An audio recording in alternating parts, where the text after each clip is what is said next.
we go. We are in part 2 of a 3-part message, and it's our series titled Exit to Enter, because here's what we believe. We believe that before you can enter one place, you have to exit another. I don't know about you, but I've never been able to be in 2 places at once.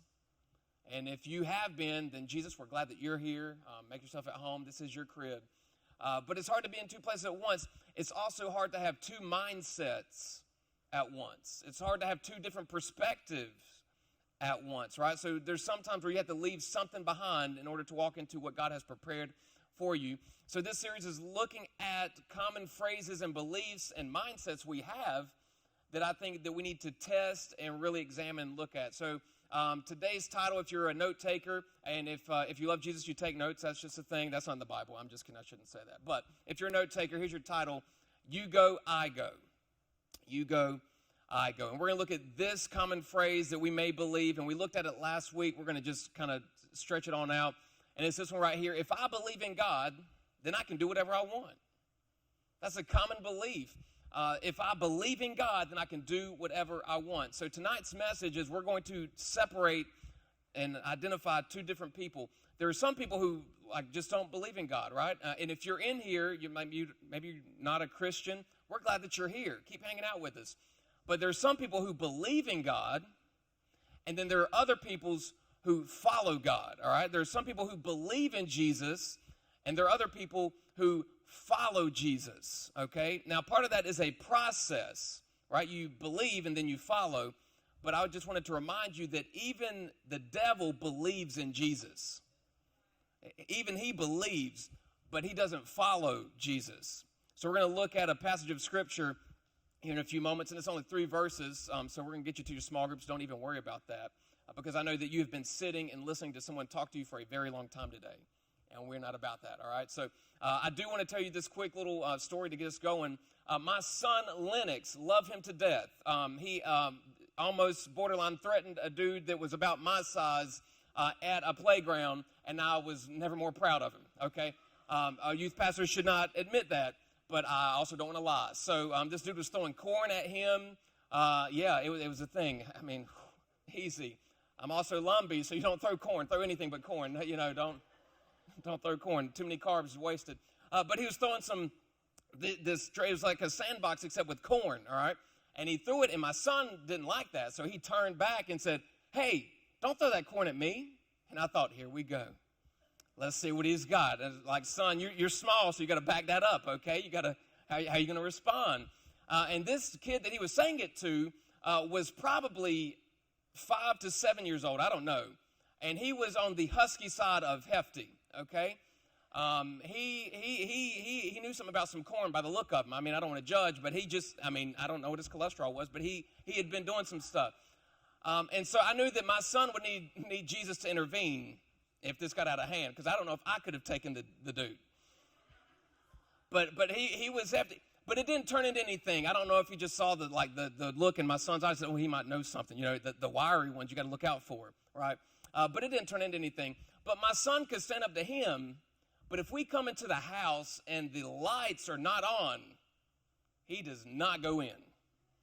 And I kind of like to sit there and wait and see how long is he not going to go into. And he'll say, "Hey, cut the lights on, cut the lights on." I'm like, "No, I want to wait and see what you do, man. This is what parenting's all about. It's experimentation." And he will not go in unless someone goes with him. And it would be cute if it stayed that way. But how many of you know that dependency grows up with us? It's very true. So, for example, it may not be that you need someone to cut the lights on for you. I don't know how your room situation is. But if you get invited somewhere, you generally have 2, maybe 1, follow-up questions. The first one being, who's going to be there? And the second question is, can I bring someone? Who's going to be there? Can I bring someone with me? Because I don't like who's going to be there, right? Them being there themselves isn't enough for you. That's what, if I invite you somewhere, you say, "Hey, can I bring someone?" I'm like, "Oh, I'm not good enough." That's what you just saw. I'm not good enough. Okay, that's okay. Uninvited. No, unfollow me. Okay, I'm leaving, right? But that's what it is. You want to know who's going to be there, and can I bring someone? And some of y'all, it's too real. It's like, I just had this conversation with somebody. So, but we're going to keep going. We're going to pick up a little bit fast forwarding to where we left off last week with Moses. And in this passage of 3 verses we're going to read, Moses is asking those same questions. Who's going to be there? Can I bring someone with me? But his question is about one particular person. So last we left him in the, flashback to last week's episode of Moses' story. Moses went to Pharaoh and said, let my people go. And he said, no, right? And he kept saying no. And then finally, Pharaoh said, yes, take your people, get out of here because of what you just did. And so they're getting out of there and they're leaving. And then all of a sudden, Pharaoh changes his mind. And so he gets all the wagons and all the soldiers and says, hey, go get them back, right? So they're chasing after them. They get to the Red Sea. Moses splits the Red Sea. Really cool stuff. Quick side note, if you're thinking, I don't know if I believe that oceans could be split, I just need you to do a quick Google real quick. Google any kind of thing like tsunami or hurricane coastlines and then get back to me on if you believe the water can be separated. Because you can find those pictures. So very, very easy to understand that after you look at those pictures. All right, so back to the story. So he splits it. They walk through the highway. Here comes Pharaoh. The water comes back through because he didn't pay his toll. I'm just kidding. But then they all die. And I think they even found some artifacts in the Red Sea that would have been tied to wagons, like those artifacts. So there's some more stuff for you if you want to Google. But so all this is happening. They finally get out of there, and then they're walking in the wilderness. And if you're like me, you get hungry quickly. I like to eat 2 lunches on squad days. Sorry, right? Wow, what? Yeah, so 2 lunches on squad. That's what I generally like to do. I didn't do it today. I'm fasting on his love. I'm kidding. I had some snacks, okay? So don't judge me. But that's what they were walking through the wilderness, and all of a sudden they get hungry, right? And so they're sitting there like, hey, you might as well have just left us back there to be killed. Why are you bringing us out here to die of starvation? So then God shows up again and then brings bread with them. And then later on they're like, well, now I'm parched. I need some chapstick. I'm thirsty, right? Where's the water? Why didn't you just let us die of hunger, and now we're just going to die of dehydration? And then next thing you know, Moses takes his staff, hits a rock, bazinga, water spout, right? So then they got the water thing going. So all this kind of stuff's going on, and God keeps showing up and showing up. Well, then Moses climbs this mountain, and I'm going to fast forward to the part. He gets up there. God's giving him the 10 Commandments. He's saying, hey, you're my people. I've shown up for you, and now I want you to do these things. Let's make a promise. Let's make a covenant. Let's make a contract. And he says, do these things. And the first 2 are this. Don't have any other gods, and don't make any idols to worship. In other words, keep me first. I'm the one who helped you out. I'm the one that did the whole thing. Honor me. Don't have any other gods. Don't build any idols to worship. While he is saying this, the Israelites are down the mountain building an idol to worship, because when you go to exit one thing and you don't know what you're about to enter, it's very easy to go back to what you're familiar with. If you don't believe me, consider your ex-boyfriend and your new boyfriend. Just real quick, you broke up with Eric because of the way Eric was, and then you found Derek, right? It's the same dude. And fellas, we're no better. You broke up with her. You didn't know if you could find anyone else, so guess what? You know what? I think we can work this out, baby. It's always been you. It's always been you. So it's hard to exit when you're unfamiliar with what to expect. So then you go back to what you're familiar with. So the Israelites, they were familiar with worshiping idols. So they just decided, hey, I'm going to go back and worship an idol because I'm familiar with it. And God was so upset that he said, y'all need to get up out of here. Literally, that's what it is in this translation. But get up out of here. And I'm not going with you, because if I go with you, I'll probably destroy you. How many of you, your parents, have said something similar? Like, you better get out my face. If I go, it's not going to, right? So that's essentially what this conversation is, and that's where we're going to pick up in verse 14. So the Lord said, you go, I'm not going. And here's what Moses said to him. He said, essentially, you have to go. I would need you to go. Please tell me you're going. And then in verse 14, here's how the Lord replied. My presence will go with you. So we kind of changed God's mind, so to speak. My presence will go with you, and I will give you peace. So what that lets me know is that where God's presence is, there's rest. I lied. It says rest, but same thing, right? Same. So rest and peace. So he says, I'll go with you and give you rest. The reason he could give Moses rest is because this was what Moses was most concerned about. This is the top of his mind. This was a top priority for Moses. So he's saying, if That's what you want, Moses. I will go with you, and that way you can rest. You don't have to worry anymore. Some of you may be going through some stress, some anxiety about everything going on in the world. Maybe your parents are going through some stuff, and you're feeling that tension at home. And here's one way that I deal with stress and anxiety. I consider God's presence or the stress. Very easy quiz. I'm going God's presence. So I'm going to focus on that instead of focusing on what's causing my unrest. So if I just turn my attention to what God promised, then that's easy for me to just say, you know what? It's in his hands. So a very real example of that, because you might be saying, well, you're a preacher, so it's easy for you to do that.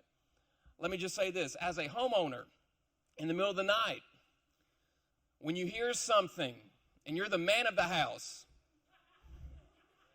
Lennox, go check on that. Tell him not to throw any corn at you or me or mom, right? It gets kind of stressful when you hear something.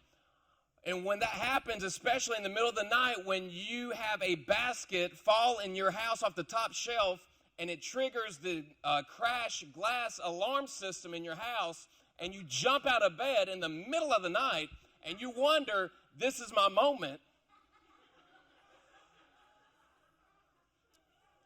Maybe I did or did not do a 360 several times just to make sure. Martha, did you hear that? Right? I'm not saying that I confirm nor deny these details, but it just gets you revved up, right? And it's like, this is my moment.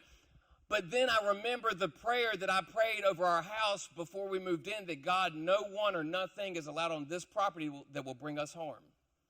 And so, God, if someone wants to break in, hits on you, I'm going back to bed. Marissa, handle that. So that being said, Moses is sitting here, and he's saying, it's so important to me, God, that if you're going to tell us to move, you're going to tell us to exit this place, to enter the place you have prepared for us. I don't want to do it without you. And here's how he says that in verse 15. Then Moses said to him, if your presence does not go with us, do not send us up from here. So essentially he's saying, I will obey you. I will go. If you tell me to go, I will go. But I'm asking you, God, please don't have us leave if you're not going to go with us. I don't want to go without you. So God, if you go, we'll go. So I just want to know real quick among our squad, and don't raise your hand or anything, just, self-evaluation. How many times has that been the deciding factor for your decisions? That I'll go if God's going to be there. I'll go if I can bring God with me. But based off of your track record of who you've dated and the things I've heard and know about for a fact, because I've talked to the people you dated, I don't think God's there. So unfollow. I don't want to be in that kind of relationship because I want to go where God is. I want his presence. And for Moses, it was a big deal. And he goes on in the next verse. Check this out. Verse 16. How will anyone know that you are pleased with me and with your people unless you go with us? And then our big takeaway question that I want you to ask yourself tonight is this. What else, God? What else will distinguish me and your people from all the other people on the face of the earth? To translate it, God, what would distinguish me from non-Christians? What will distinguish me from just Christ believers? Because I want to be a Christ follower. What distinguishes you as a Christian compared to maybe some friends that you have that are not Christian? So if you are not Christian and you're in the room, again, I'm glad you're here. You get to just hang out and poke fun at us Christians for getting this wrong. And I'm going to give you some material. So you can just shoot some text messages to them, not if they're in the room. If they're not in the room, it's going to be weird. Rule number one, squad, don't be weird. All right? So don't do that. But what distinguishes you as a Christ follower with your non-Christ follower friends? So real quick, how often, again, have you considered your decisions? So, for example, you may say regarding your friends, if they're going to squad, then I'll go to squad. Oh, you're not going to squad, then I'm going to stay home too. But God's going to be there.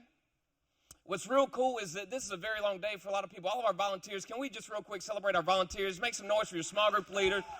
You got dry in the parking lot from your car to the door because our volunteers had an umbrella. I had done my hair and everything, and then the rain came. Yeah, that's right. But our volunteers are awesome. But here's what you need to know about our volunteers. They work a full-time job, and then they come here. I don't even know how many of them have eaten yet. I don't know if this is their fasting plan. Maybe they're just like, yeah, the bread of life, Josh, the bread of life. Or when we open up the coffee shop again, the bread of life, right? So they left their job, and so if they went to work at 8 o'clock, and squad doesn't end until 8:30, and then we got to make sure that you all get into your vehicle like 9 o'clock, you're putting in over a 13-hour day. But I bet that when they leave this auditorium and they leave your small group, they get back to their car. They may be tired, but there's some rest within them. And I know that because I've felt that when I'm walking back to my car, there's something about it that I don't go home and go straight to sleep. Because my laundry baskets may fall and someone may break in the house. Or because God's presence was here all night, and when I left, I felt rest. I felt peace because of what happened here. So what is that? So if your friends don't come to squad, hey, send them the link on YouTube for tomorrow at 7 p.m., but you can be here still.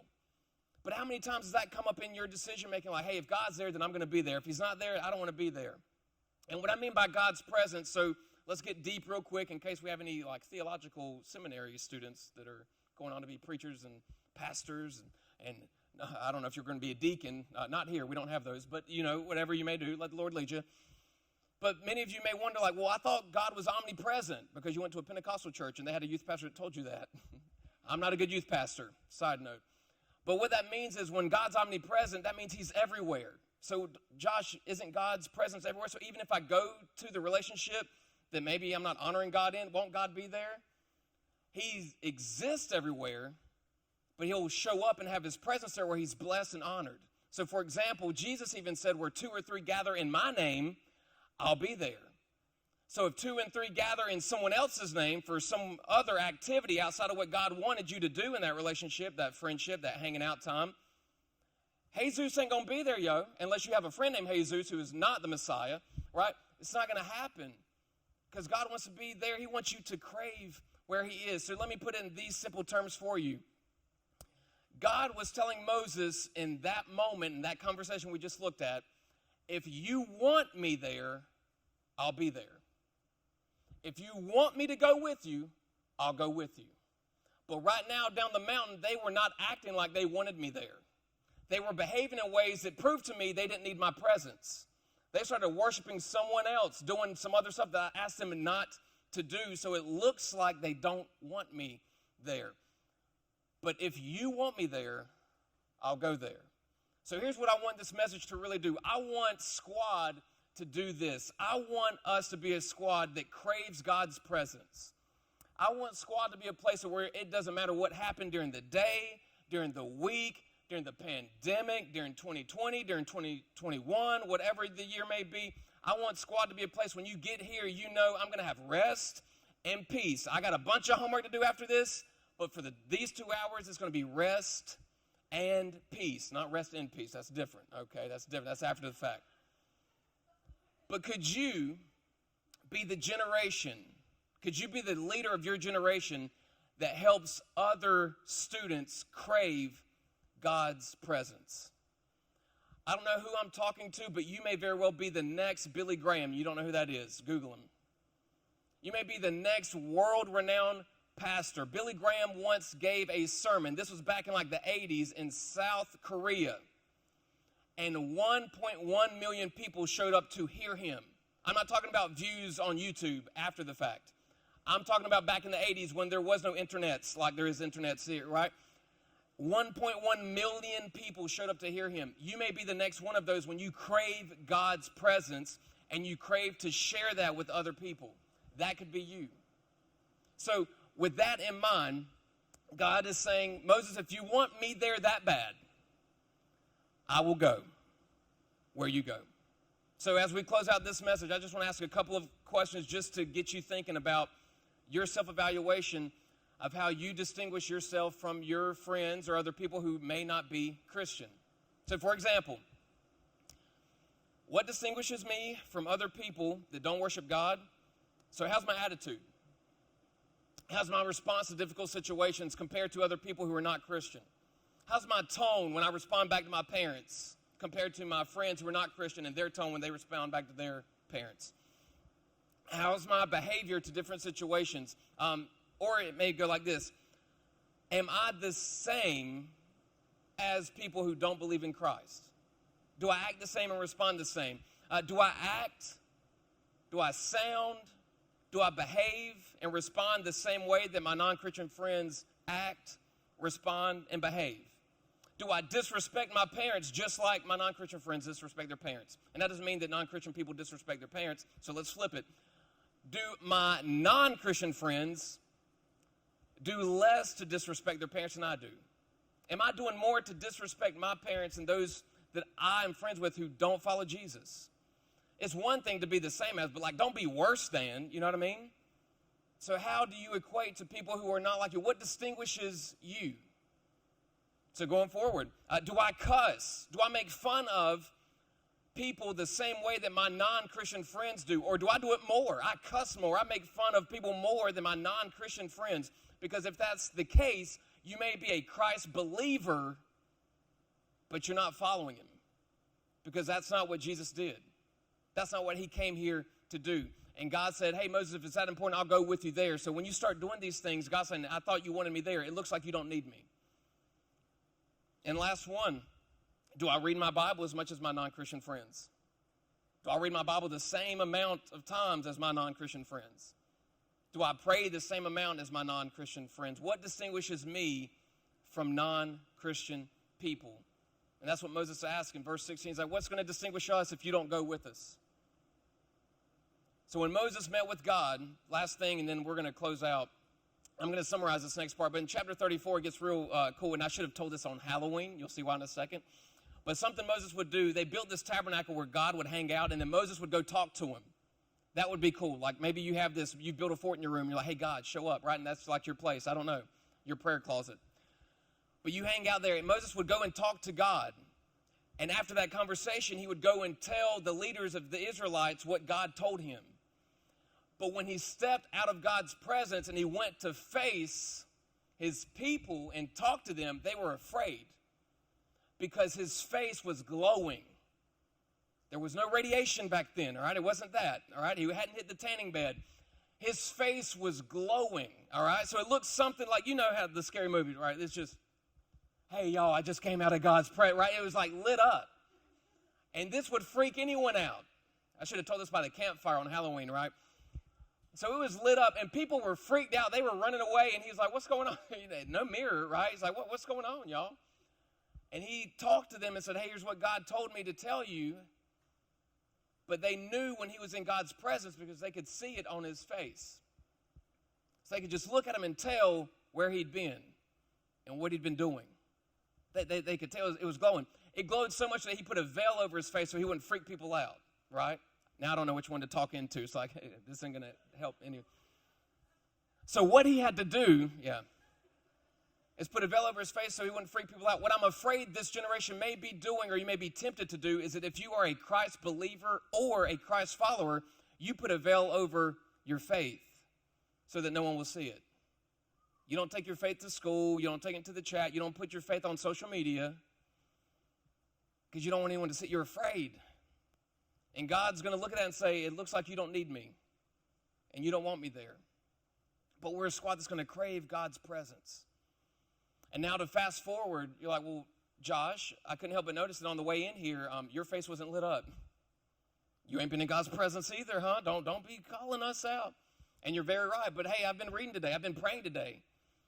And my face isn't lit up. But when Jesus came here, he said this thing, and I'm not going to put it on the screen for you, but I'm going to summarize. He said, be the light of the world. So yeah, your face may not be lit up, but he's saying your soul. If I'm in you, then you will be the light. So when you spend time reading God's word, when you spend time praying with God for people you care about, your face may not be lit up, but people can look at you and tell where you've been. Because all of a sudden, after you keep coming to Squad and you start believing, and then you start following Christ, and you receive and accept his forgiveness of sin, you may start talking different and sounding different than you have been because there's a process of that new, and your friends are going to say, you're different. I can see something in you, around you, the way you talk, the music you're listening to, the way you carry yourself, that you used to like jump down people's throat if they ever looked at you that way, and now all of a sudden, it's like you care. What's going on? And all you have to say is, that's not my style anymore. I want to love God and I want to love people. And it's not that it has a show on your face, it shows in your character, how you behave. So with that, we're going to pick up next week and look at something of this nature. How do I know when I'm exiting one place that it's time to enter another? So if I'm now going to decide and make my decisions based off of I'm only going to exit when I know God will be there, or if I can bring God with me, how do I know when it's time? So we're going to look at that next week. But for tonight, this question right here, take it home with you. Don't get it tattooed on you, but write it down somewhere. What distinguishes me from non-Christian believers or followers? What makes me different than them? And it should be that you love God and you love people. And that you're going to make decisions based off of, will God be there?